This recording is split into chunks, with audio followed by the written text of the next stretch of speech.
Good evening. My goodness gracious. I was going to say good morning. I haven't been on in a while, so I'm a little rusty, and we're going to get into the reason of that here in a little bit. But once again, good evening, my fellow Michiganders. Good evening, my fellow Americans. So we have some things that I want to discuss tonight, and so I have some things that we're going to get through. So this probably will be about 20 minutes, just to let you all know, and then we're going to talk about some things. So this last 10 days, I did a lot of reflection on where I needed to do or what I needed to do and where I need to go and where this movement needs to go here in the future. And so I wanted to get on here and just address a lot of the things going on because I've been hearing and seeing, where's Garrett? Haven't heard from Garrett. And then when I'm not on here talking to you guys, there starts to be a whole bunch of conspiracy theories that start to go on, and I'm just going to put all that to rest tonight. And so, but this last week was a huge week for my family and I to reflect and to look at things a little differently and to spend a lot of time in prayer and where we need to go and what I need to do personally. So we're going to get all to that here in a second. But I want to reflect back because I really think, and a lot of you have already heard this story on some interviews, or if you ever come to one of our protests or freedom festivals, you heard how this all began. And I want to revisit some things because it is about what all of you, we the people, have done in such a short amount of time. And when I was going through just some of the things, what we as a movement have done and what we as we the people have done, some tears started to come up in my eyes because things happen so fast. And we're in this instant, media cycle that's only every several minutes, it feels like. And so you tend to forget a lot of what we all have accomplished in such a short amount of time. So I'm going to rewind back all the way to April 9th, when she started to bring down her tyrannical hammer and took away our citizens' rights, our sacred values, and our constitutional freedoms. So bear with me if you've heard this story several times. And I remember at 3:39 p.m. in the afternoon being so furious, so upset that happened because I felt in my heart, in my soul, in my gut that something was wrong. This wasn't right. And lo and behold, as the months have went on, we have all been proven that we all were right. That all of this was all about what's coming up is that election. But at the time, we didn't know for sure. There wasn't enough data. There wasn't enough science behind this. And so, but I just remember in my heart and my soul and my gut that I was extremely frustrated. I was angry and I just needed to do something. And so like many of you already know, I started Michiganders Against Excessive Quarantine because I wanted to have a voice. I did it for selfish reasons, not to start a movement, not for political aspirations. I did it because I needed a minute. I needed to get something off my chest. And that's what I did. I started that group. I made a video and I ranted. I wish I had access to that video to see what I said because I don't even remember what I said, but I'm sure I was very passionate and frustrated. And I had a little beard going on at the time, so I might have looked a little aggressive. And I remember going to bed that night, several hours later, and looking at my wife and go, holy cow, there's 500 people on our group. This is amazing. Like, I thought I was alone. I thought I was the only one. And I woke up the next morning and it was 5,000. And then at the end of that first day, it was 100,000. The next day, 200,000. The third day, 300,000. And I remember, and this is a true story, I looked at my wife and I said, oh my God, what did I do? When you have that amount of people that join something and there's no organization, you literally have to let go and let God. And that's one thing that I have learned throughout this entire process is you have to let go and let God. And it's amazing how God brings unbelievable, magical people into your life at the right time when your cause is just. And that's what happened. And over the next 10 days, we just continued to grow. I know Facebook brought down their little censorship and we didn't grow as much, but we were still growing about 4,000 to 5,000 people a day. And by the end of that week, we already had a meeting with the senators. And my co-founder, Ron, got that going. And we already had a meeting because they were like, what's this group? You're already at 300 something thousand people. I mean, what are you guys even about? And I don't even really think we knew what we were about at that time. We just knew we had a lot of frustrated people and we had a lot of energy, and we were going to start to direct that energy into appropriate, nonviolent, positive ways to influence change. And we were very good at that. And so we got that first meeting, and that's when we first started talking about the 1945 law. This is what the law that we needed to repeal, because this was going to give her extension of her powers. And so that's when we start to mention it, but we start doing calls of actions. We did calls of actions with all of you, especially those of you who are with us with the beginning. We were doing calls of actions against our legislature to make sure that they didn't extend that state of emergency, right? That we did not want that state of emergency. We didn't want them to support it. And so we're doing all the calls of action. We're calling them, we're emailing them. Just an overwhelming response. We were crashing servers. Throughout this time also, we got a resolution that will always be in the record books where the legislation wants the hospital data released to them. We got that done as a movement. And then they didn't extend the state of emergency. So she started pulling that 1945 law. And so then we start holding protests and freedom festivals. And over that time, tens of thousands of all of you came together to celebrate not only our freedom, but for our love for our country, for our flag, for each other, and for everybody that attended one. I guarantee you, you left those protests and those freedom festivals a better American, because I know that I did. And I know that our whole team at Stand Up Michigan did. And so we fast forward and we start what? The most monumental task that we have ever done is the petition drive to get the, I smile. I'm still just humbled and proud of every single one of you that just hammered down and got over 539,000 signatures in 80 days to get this petition going in front of hopefully the Secretary of State very, very soon. And when you think about all what we have accomplished as we the people, and I said this on several interviews, and I only mentioned a little bit. There's so much more that we have accomplished, but I don't want to take up all your time. But you imagine what we can do in 5 years, in 10 years. What is the power of this movement? I think it's astronomical. I don't know where this will go. I know it will continue to adapt. It will improvise. It will overcome.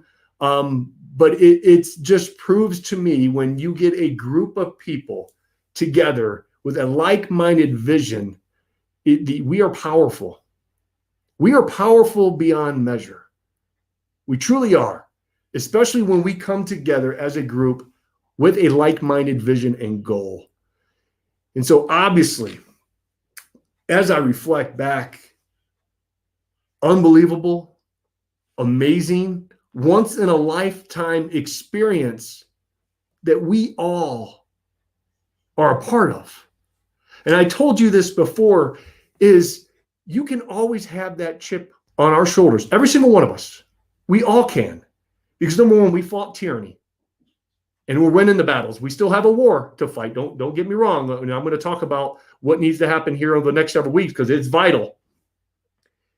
But we will always have that chip that we fought tyranny. We stood for something bigger than self, because a lot of us have sacrificed a lot. We all have. That's called passion. That's called passion. And when you have passion, there is no limit to what you can achieve as a human being, as a people.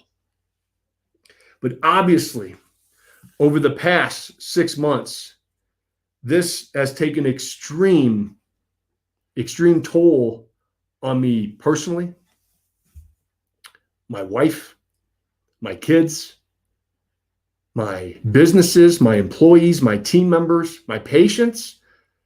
You have to remember, I put them all on hold for this movement. You guys lived through all this with me, the stress, my name being dragged through the mud, fake news, world articles, smear articles done to me that can never be unwritten. They're always out there. My businesses getting attacked physically, destroying my sign, going on to my Google reviews and just trashing me as a person, calling me the most horrible, hurtful things that you can call anybody. Nazi, a pervert. You know, one guy who was never even ever a patient, he was just someone on the east side of the state, wrote a review, and I'm still trying to get it taken down. They said, I showed up to the appointment an hour late. I reeked of booze and my office smell. Don't go to this guy. So thank you to you out there for putting at least a little thought into the negative review. But those things can't be taken down. And I laugh at them because what else am I supposed to do? You know, you have one or two ways to look at it. I can cry or I can laugh, and I refuse to allow it to bother me. So I'll just laugh.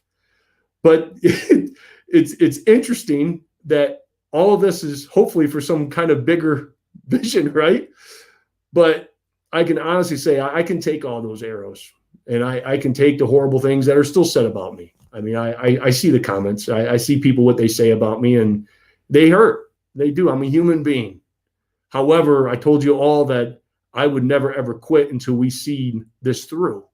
And I would never quit on you, and I will continue to take the arrows. And I want you all to know this before I go into a personal issue is, you know, you never, ever, no matter what people have done to you, no matter how many horrible things that have been done to you, how much hateful things have been said about you, I want you to remember this is number one, always forgive.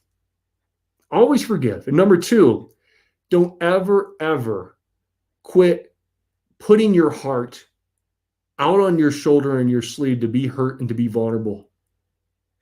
Because once you start doing that, evil wins. So don't ever quit putting your heart, your personality out there to be hurt, because that means you're getting things done. But like I said before, with my wife and my kids and my employees and my team members and my patients, they didn't sign up for all this. They didn't sign up for Garrett just to leave for 6 months. And that's kind of what has happened. I put everybody in the back burner until I got this done. And that's kind of what my personality is. For those of you who have been with me since the beginning, I am not the 1 foot in the water. I tend to jump all in and cannonball in. But the worst part about this is, number one, is the death threats. And I know there's a lot of other people in the political arena right now that have also received death threats. And, you know, I've had several. 2 in which I literally had to tell my wife, 30 minutes, you have to leave the house and go to an undisclosed location for your safety. And I had one of those last week. And to put my wife and my 10 and 12-year-old kids through that, no wife, no kids, no husband, no father should ever have to go through those types of stresses, because they didn't sign up for this. They didn't. And so as I reflect back of all of this that's going on, and the stress on my family, on my businesses, I had a reflection. I had to unplug. Obviously, I had to protect my family. But then it was about me going back and reflecting on what was my why. Why did I do all this? Why do I continue to fight? And it's for all of you, for all of us. And I will not quit. I think my role with this, I'm going to get to this in a second, is going to be different than it was in the past. But we have to make sure, and I'm talking to the mirror right now, that we continue to hammer down and we finish what we started. If we don't hammer down these next 3 weeks, and we don't continue to keep the house, right? If we don't continue to keep the right people in job, that repeal will not get voted on. And all that hard work that all of you did and done and sacrificed your time and energy and your time away from your family, it will all be for nothing. Yeah, it will go on the ballot in 2022, but that's not going to have the same type of victory than what it's going to happen if we can get this to the Secretary of State. Hopefully that we can get it through before the next round of people get in. However, these next 3 weeks is the most important part of all of our lives right now and everything that we stood for and everything that we fought for. And we can't quit on this. Okay, so my role, with that being said, is going to be a little different. We have an unbelievable leader, my co-founder, Ron Armstrong, who is basically our political liaison that is going to be our bridge between the legislature. And Ron is going to be vital over the next 3 to 4 weeks. And it's going to be vital for all of you to tune in to Ron every time he does a live so you can stay connected and so we can hammer down and we can get this done and we can finish what we started. Ron's our guy for that. I'm not. Ron knows the ins and outs of this. He has been since the beginnings. He's created the relationships. He's had the communication. When Ron gets on, it's vital that all of you not only get on, but share his videos so we can spread this message so we can hammer down and get the right people elected. And then we'll worry about holding them accountable. But we need the right people elected just in case that this goes past the election. And then we need the new people to vote on this repeal 1945. So this is go time, folks. This is go time for all of you to continue to hammer down and get this done. My role moving forward is I had to take a step back over the last week because I had to reevaluate some things.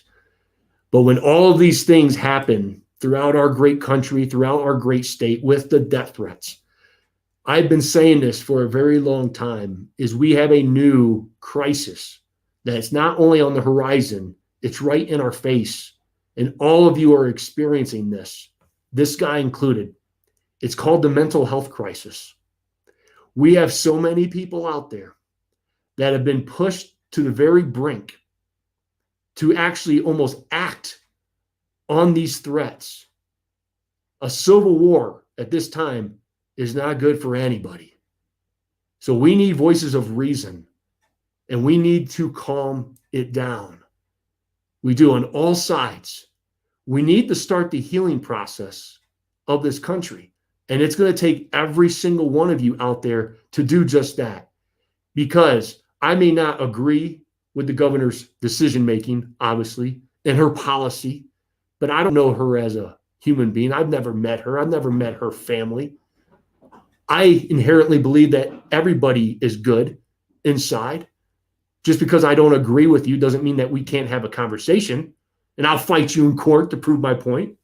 However, no family, no person should ever have to go through those types of stresses. Nobody in this great country, in this world, as a human being, should ever have to look over their shoulder. I mean, what country are we living in, folks?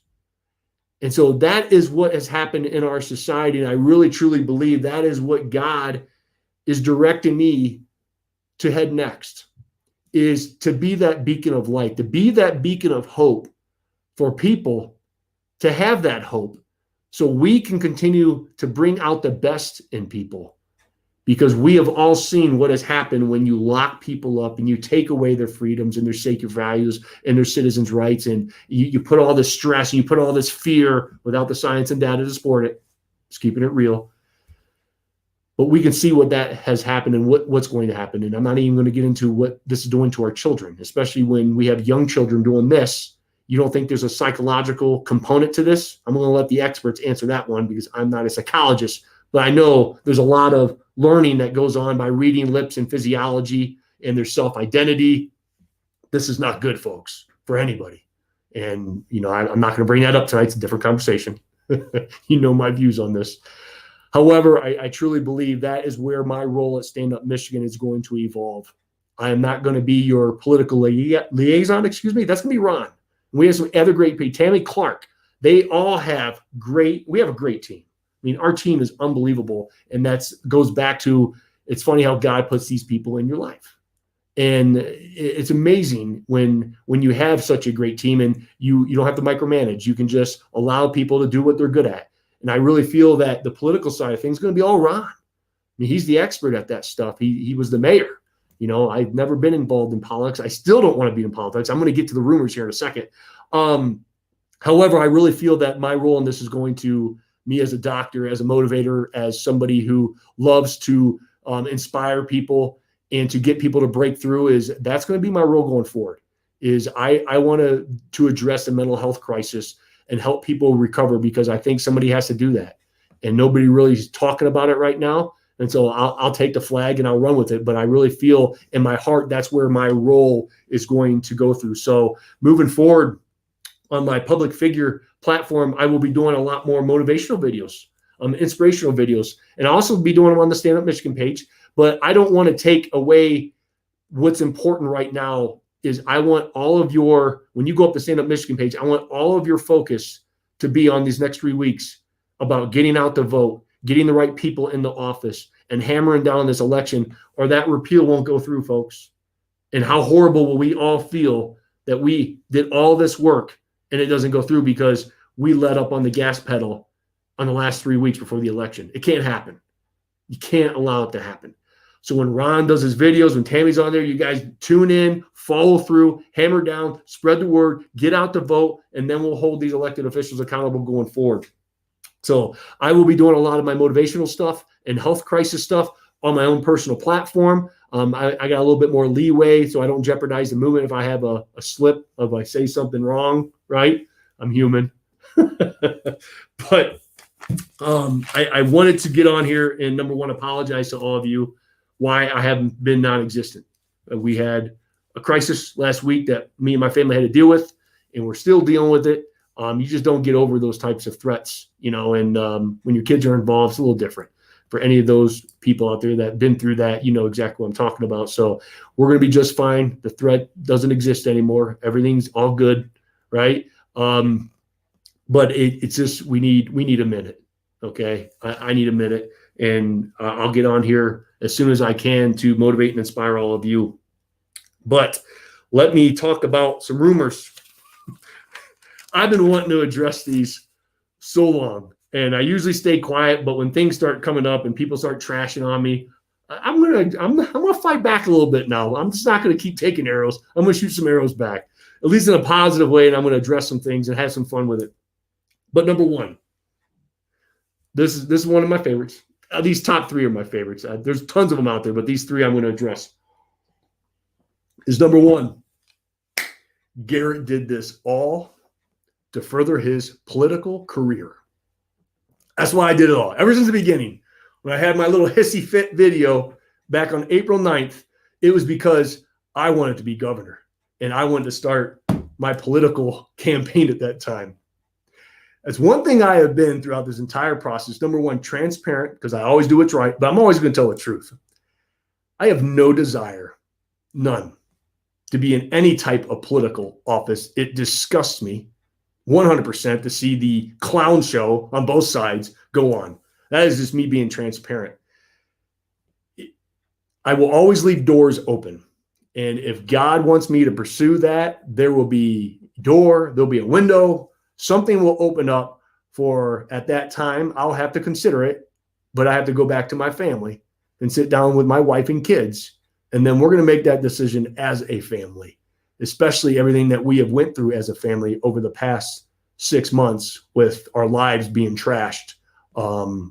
That's a tough road, folks, especially when you don't sign up for that. But to answer that question, I did this for political aspirations. Give me a break. Some of these people, like when they comment, like, why are you even commenting? You don't know me. Don't pretend that you know me. Don't speculate that you know me, because everybody that knows me and knows my heart knows what type of person I am. I would not do what I did because I wanted to be some kind of political agenda or hold office. No desire to do any of that. I want to go back to my old life of adjusting people, inspiring and motivating people, and talk about furthering your health and your body and your mind, your spirit. That's what I'm passionate about. I'll never close down any doors. That wasn't even on my radar, but I see the hashtags. I see Garrett for governor. I see all that. And I am very humbled that people think I'm good enough to lead this state. I truly am. If that door opens one day, then I'll look at it at that time. But at that time, I'll sit down with my family, and then I'll make that decision. And obviously, you all will know, because I will be transparent and truthful. But I didn't start this for no political agenda or to run for office. That's very offensive to me. So much, in fact, that some guy running some other petition called me out and said, "You're just like a politician." And I didn't understand at that time how angry I was when somebody called me a politician, because I do not want to be called a politician. So I took offense to that, and I let him know that I took offense to it. Number two, there's this guy. Now, this guy, I don't know his name, but this guy actually spent time. So if this guy's out there watching this video, number one, you should be either like an investigative reporter or some type of sci-fi author, right? Because when I read what you posted about me and how you tied in all this conspiracy theory, you almost had me believing that I was this guy, right? I was like, holy cow, you must have spent like hours. But he put some out there that I was connected with some online lab company, right? And for those of you who do know me, you know that I don't go to the medical doctor unless my leg's broken. I'm a bad patient. I admit it. But I do believe in analyzing your blood work, your markers. It's critical. It gives you a blueprint of where your body currently is at that moment. And so I ordered some online lab work. And it's like the Amazon of lab work. So it comes in a little kit. You prick your little finger, you put your blood in, and you send it in. And then a week later, they give you this login information. It gives you a great printout of where all your markers were. I mean, it's a great, phenomenal experience. Great customer service, phenomenal product. Got my results back. But lo and behold, a couple of my markers were high risk. And I was like, I didn't even know. I felt great. I'm in shape, so I thought. And if I would have continued down my road, because I like my Culver's cheeseburgers, all right? I had to limit a little the Culver's. But I was on track to have like a massive heart attack. I said like 20 years. And I was like, holy cow, I don't want that. So my experience with this product was phenomenal. I loved it. So I changed my nutrition. I got all my blood work because I did a follow-up test, and I got all my blood work back to normal by just nutrition and exercise. And so I was very pleased. So I went on there and I did a video testimonial, and I gave him nothing but praise. This guy went on a tangent, this conspiracy theory guy, and connected me to this company. And I guess this company does like the testings for this virus now, and they're talking about doing that. And he tied it in that, I own this company and that I'm profiting off all the testing. When have you ever heard me once tell you, hey, make sure you go out there and give your test, or make sure you go get this? You've always seen me do the exact opposite, right? So come on, man. But if you see that floating around, the video testimonial is out there. Go watch it. Google Garrett Soldano and lab, and I'm sure it will come up, and you can watch my experience, which I'll vouch for it. I loved it. And there's many different online lab work companies. If you're a bad patient like me and don't go to the medical doctor, you should go to your medical doctor and get your blood work. But if you don't, because you're busy or whatever, you're giving yourself an excuse, or you just don't want to go, make sure you do that. It's a great marker. So you can Google that, look at that, and make sure that you're making sure that you're healthy, which I'm passionate about. So that will shoot down on. No, I am not making money off this and going and getting testing. That is for gosh darn sure. Number 3, one of my top favorites, Mike Shirkey. Sir, if you're watching, you're going to love this one. Somebody posted something, in fact, that I have been bought by Mike Shirkey in $900,000 of dark money. So, Mike, if you're watching right now, what I kind of envision, sir, is it's going to be like the Publishers Clearinghouse. That you're going to come to my front door, and there's going to be a big check with balloons on it, and you're going to be smiling. So, congratulations, it's going to be made out to Garrett Soldano $900,000 from dark money, right? So, I still can't believe where people come up with this stuff. But okay, whatever. No, I am not receiving any dark money. And I have to look up what dark money is. I haven't had time. I've seen it. I'm like, what's dark money? Is it like different than bright money or green money? I don't know. Maybe it's something to the fact that they can't track where it came from. I don't know. I'm going to let the IRS deal with that. I'm not getting any money, folks. Haven't took a penny from this movement. Never will. Haven't taken a penny from anything political. It's just, I don't even know how that stuff works, to be honest with you. But I wanted to get on here tonight and tell you all about where my heart is and where I believe that this movement needs to go over the next 3 weeks. But I really feel that my role in this is going to be addressing the mental health crisis that's upon us right now, especially with our children. And so I'm going to really spend a lot of my time now into researching those things and bringing you the data and the science, and start having these difficult conversations. And I'm going to let our political liaison, Ron and Tammy, hammer it down over these next 3 weeks, and you guys need to follow through, get out there to vote. If people need to be at the polls and have people there watching, I mean, we all have to come together for that. I'll still be fighting for that behind the scenes, but I'm not going to be out in front. You don't need all these chiefs on here. We need to have the people who are great at things do the great things. And I'm going to do the things that I feel that I'm going to have the best impact, and I'm going to lead the experts. The people who are great, like Tammy and Ron, handle those things. And then all of us are going to get through this together, and we can start tackling some bigger and better issues here in the long run. Okay.